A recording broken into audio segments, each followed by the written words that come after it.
আজকে আর মাছ রান্না হবে। মাছটাকে ধুয়ে নুন হলুদ মাখিয়ে নিয়েছি। কড়াইয়ে দিয়ে দিলাম তেল, সামান্য দিলাম একটু হলুদ, কারণ না হয় আর মাছ তো খুব ফোটে। চলো এবার মাছ কটা ভেজে নেব। আঁশ ছাড়া মাছ কিন্তু খুব ফোটে। তেলের মধ্যে একটু হলুদ আর লবণ দিয়ে দিলে সেটা ফোটে না। মাছটা ভাজা হয়ে গেছে, তেলে কালো জিরে দিয়ে দিলাম। কালো জিরে ফুটে উঠেছে, এবার দিয়ে দিলাম পেঁয়াজ। পেঁয়াজ ভাজা হলে আমি মশলা দিয়ে দেবো। মশলা আমি রেডি করে নিয়েছি।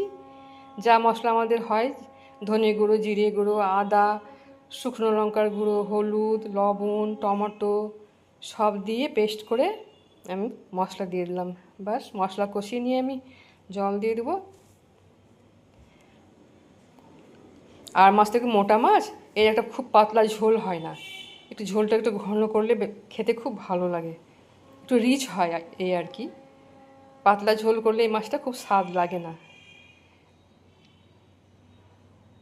ব্যাস আমি আর জল দেবো না, এতে মাছ দেবো। মাছ ফুটলে ঝোলটা অনেক ঘন হয়ে যাবে। চলো মাছটা আমি দিয়ে দিলাম। হয়ে গেল আমার আর মাছ রান্না। ভালো করে ফুটিয়ে নিয়ে আমি নামিয়ে নেব। দেখো ঝোলটা কিন্তু খুব পাতলা হয়নি, বেশ ঘন ঘনই আছে, এরকমই থাকবে।